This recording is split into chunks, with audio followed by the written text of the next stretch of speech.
Welcome back to another video. So I thought I'd make this video a quick one and an easy one to follow because no one on YouTube has made it, and it was really annoying because I was searching everywhere and couldn't find it, and there's not even any forums. So basically, in my Subaru, this is an 05, you've got a little ball socket there, which is what holds in the actual gear knobs. So when I go to put it in gear,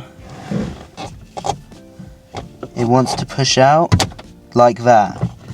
So every time I'm driving, it's doing that. And now, as you can see, it won't go back in. So if I'm driving on the dual carriageway, I've got no gears. So I've got to sort that out because it's not how it should be. And as you can see, it's already popping out. So all you do is obviously remove that out of the way. You might have to use two 10mm on there, so a 10mm spanner there and a 10mm socket there, so it's out of the way and you can pop it in easier.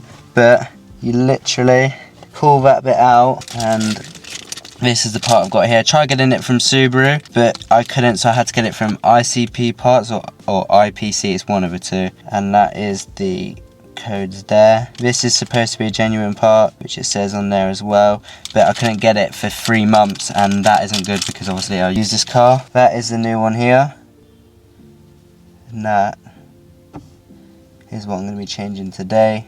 And hopefully it sorts the problem out of this popping out of place. You can see it's starting to free up.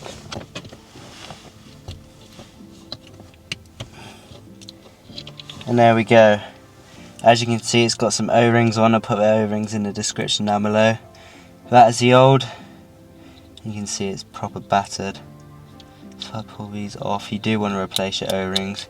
If you don't have any, just put the old ones on, but it is better to change them. Yeah, this has definitely had its days compared to the new one. So now that can go, and this one can go back in.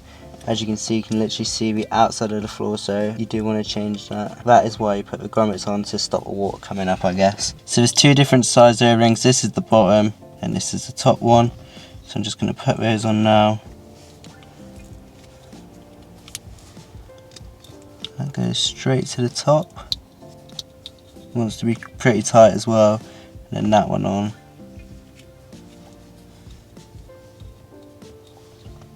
So it looks like that. So before I do actually put the white bit back in, I'm just going to undo this so it comes out easier. You'll need a 12mm spanner and a 12mm socket. I thought they were 10, but they're 12.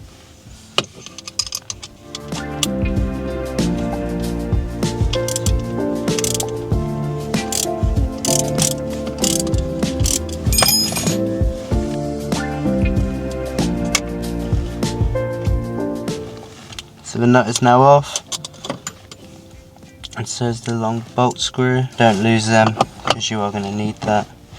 And now this can actually move. So what I'm going to do is just put that aside a minute. With the new ball socket, you do want to grease it. Put some grease around so it slips in.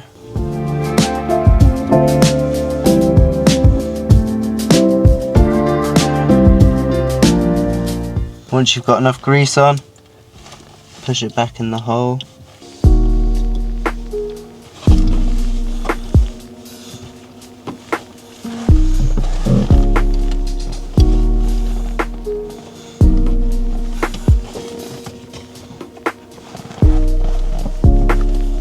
Just like that.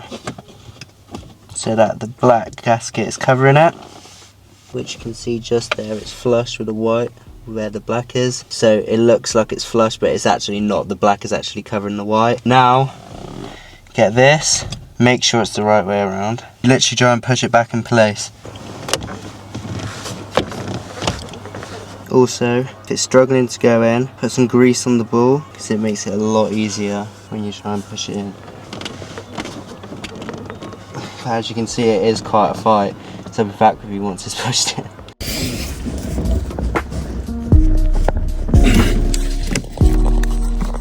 I've now pushed it in place. It was quite hard to do, but what I did was I put this back on and then pushed it rather than just trying to push it at the same time. It seemed to go in a bit easier for some reason.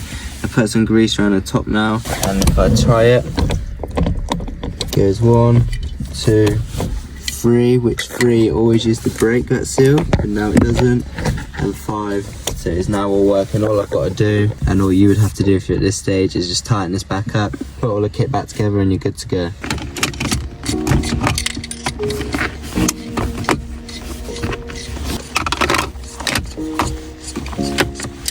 Now that's back together, so the car's all fixed.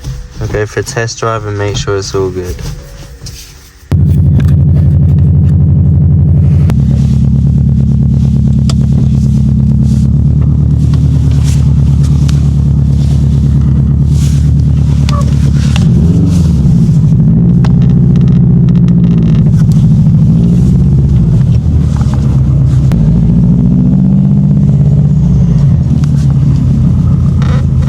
So as you can see, all the gears work. Gear 1, 2, 3, 4, 5 and reverse. So it is all good and all working again. This was installed on an 05 Subaru Impreza as well. I'm pretty sure it's the same on the Bug-Eye and the Hawkeye, but I may be wrong, but it definitely goes on the 05 Impreza.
Thanks for watching this video. If you found this helpful, don't forget to like and subscribe, and I'll see you all in the next one.